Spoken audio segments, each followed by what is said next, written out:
How you doing? Day 9. We're back here. We're in the midst of it. We're getting our paper wet. You getting your paper wet? I know you are. I've been seeing all kinds of fantastic posts on them old Twitters.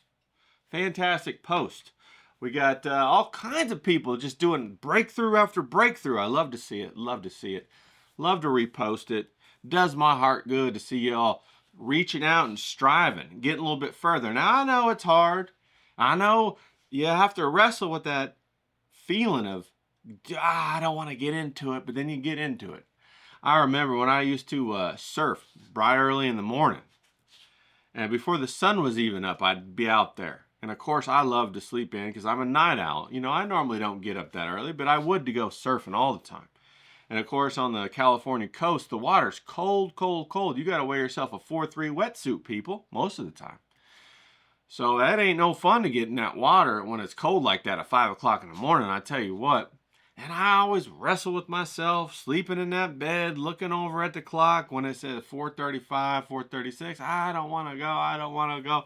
I'd convinced myself to drag my sorry ass out of bed, get the old damp wetsuit. Hey, ain't nothing fun about putting on a damp wetsuit in the morning, cold. Right after you get out of bed, it's terrible. Then you grab your board and you're not even awake yet. You put the wax on it and you're dragging your ass down there over the kelp and everything and finally touch that water and it's so cold it just like pierces you immediately. I hated it. But then you'd get out there, you'd warm up, and you'd have the best 2-hour surf session of your life. And then the rest of your day would be awesome. And you'd be like, I don't know why. I wrestle with it. The surf session was so good. The waves were great. I loved it. But then guess what? The next morning, I wouldn't want to get out of bed. Even though I just had a great surf session the day before, I'd still have that resistance trying to force me not to get up and get out there. So I'd have to overcome it and get out there. Well, I did. And you can too. So get your paper wet, okay? Overcome it. A lot of you are, and you're doing a great job. But I'm just saying this to, hey, cheer you on. Let's get out there. Let's catch them waves, all right? Them watercolor waves. Let's make improvements. Let's have excitement. Because you know what? Really, when you think about it, them last couple minutes that I slept in bed, I can't remember none of them. But I sure as hell can remember some of those waves I caught. Even till this day, I remember those waves. I remember some of the tubes that I got. I remember some of those faces that were just so smooth, and my surfboard was just rolling them down. I'm like I was on a cloud, just like butter. It's something else, and I still long to go do it today, you know. And I still go surfing and all that. I still do it, but not like that. Not like that morning. Not like all those times when I lived right on the ocean. When I was up at before the sun was even up, I'd skip class and just go surfing. Them some good times, people. That's what you want in your life forever. Forever, forever, ever, forever, ever. Okay, so let's get that. We're saying, let's go to Jared. Let's go, buddy. He's still on his pursuit of his Olympic dream. He's doing it. And we're cheering him on. All right, we're cheering him on. Let's go, buddy. All right, how you doing today? Now that we got all that out of the way, how you doing? You taking a deep breath and just check in with yourself real quick. I know it's a lot of woo-woo, but hey, man, emotional plumbing is real, no matter if they call it woo-woo or whatever they call it. So check in with yourself. How you doing? How's that internal locus of control? You got that eye wall formed? You got it? Are you strong? Because if not, stoke that fire. Get that critical eye in the hole. You know, lock him in the hole. One part of the critical eye, one of his tools is impulse control. He likes to throw impulses at you. Do this, do that, say that, buy that, do this, eat that. You know, go fight so-and-so at the bar or whatever. I don't know. But control those impulses, okay? That's how you keep that critical eye in the hole, and that's where we want to keep them. Locked down in a hole. Don't like that fella. Not yet, anyway. We're going to make the ally with him, though. Watch.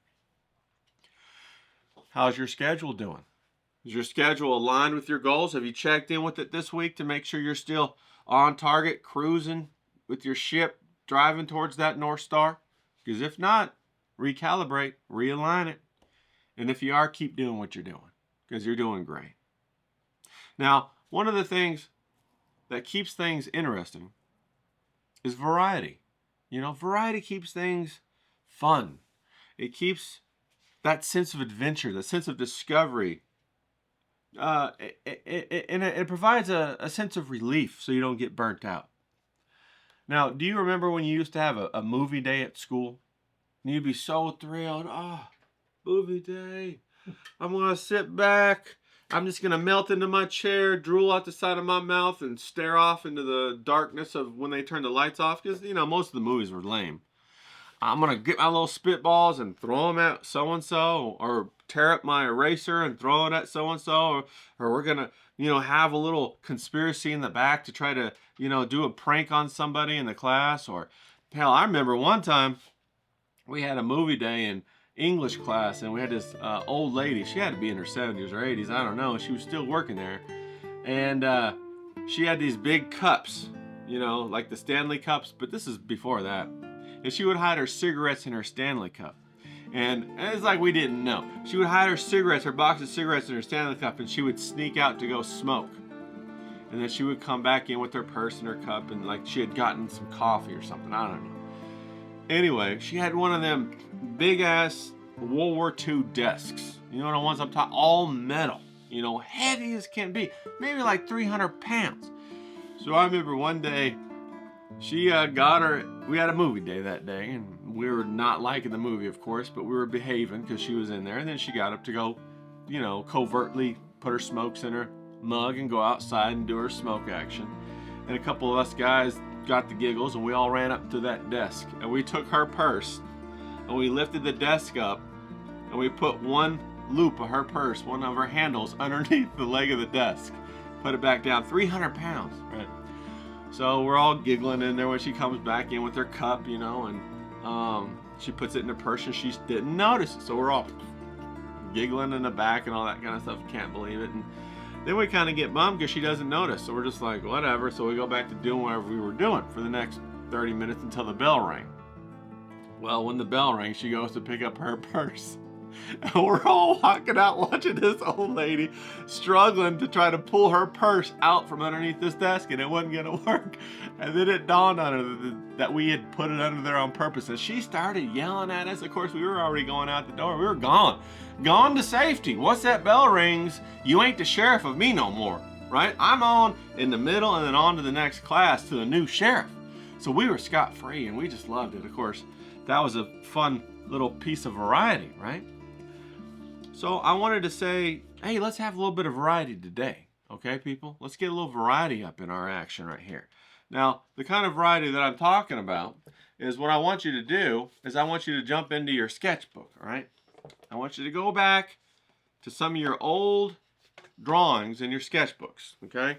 Now, I got one of my sketchbooks here, right? And I got some old drawings, okay? I got some faces maybe right here like this, Now, I purposely use India ink, which is waterproof, so I can do this. And I want you guys to do it too. Now, if your ink runs, don't worry about it. But the goal here is to go back to some of your old sketches, your old drawings in your sketchbook. And I want you to pick 3 colors for each one, okay? So maybe you just do one today, or you do one some other day or whatever. And for each one, okay?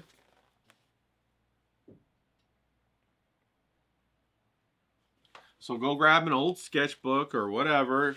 It's okay if it gets messy. Don't even worry about it, all right? And pick 3 colors per image, okay? Now, I want you to pick those 3 colors and just use those 3 colors to do a watercolor of that image. So see, here's one that I did.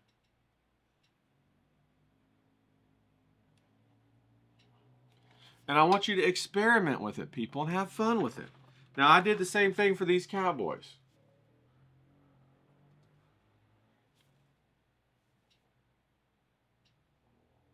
You see that?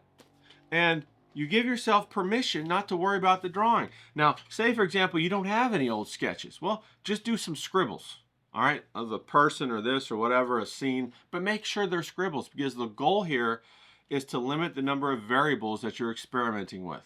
I don't want you to worry about the drawing. What I want you to worry about is experimenting with the color. When you see that, oh, this red and this yellow, they produce this type of orange, but this red and this yellow produce, with a little bit of green, produce this type of orange. I want you to experiment with that. It's more of a brown. And then you start to learn the watercolor. And then you start to learn how to handle it. That's what all this is about. Secretly, we're tackling, each time we do this, your handling of the watercolor medium without you even knowing it. You didn't know I was that smart, did you? Well, I'm that smart, okay? We're tackling many things at one time. Getting you to struggle, getting you familiar with the physical medium, getting you familiar with how the water works, how the paper absorbs water. We're getting you used to all that. Secretly. You didn't even know it, but that was one of my goals, okay? Now, another thing I like to do is I like to grab a book. So I got this book right here, all right? Now, this is from Flippy Camboni. He's the one who did the illustrations on the inside. And I normally don't get Disney books, but I couldn't resist this one. It was freshly made into English. I'll put the link down below. But it has some tremendous illustrations on the inside.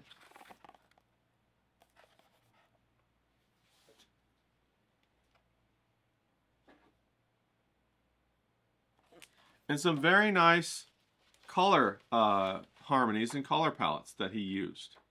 And I absolutely loved all that. So what you could do is take this book, or a similar book, or a different image, or maybe a comic book or a poster, if you liked their colors.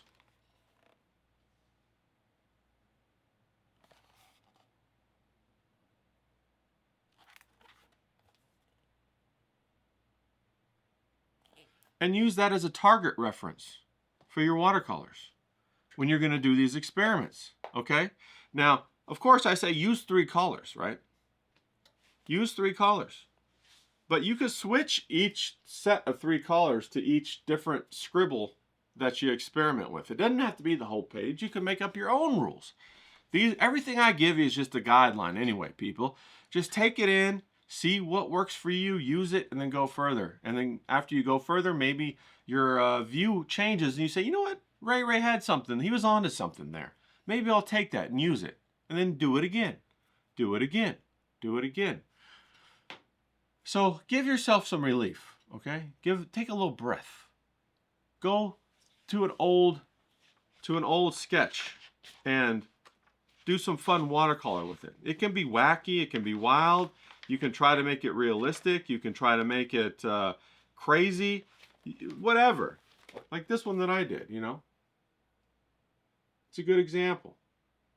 When I'm running out of juice, I go back and I just watercolor some of my old sketches and I get my juice back. I stoke that fire. Okay, people? So give that a try. Let's do that today. All right? One of my goals here is to get you to do more with less. Squeeze more efficiency out of less energy.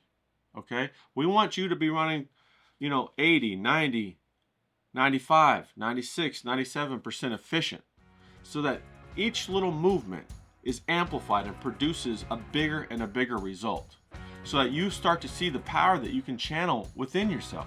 That's what this is all about. And then through that, you elevate your lifestyle and the lifestyle of the people around you. Okay? Now give yourself permission to let go of if it looks good, or does this look like a person, or does this look like the right, whatever image that I want, and just focus on the color today. You can do splatter, you can do texture, you can do whatever you want, but just give yourself permission to take a deep breath, to have a good time, and to experiment with the watercolor medium with 3 colors on images that you've already produced. So get out there, get after it, let's have a good time, let's take a sip and let's go.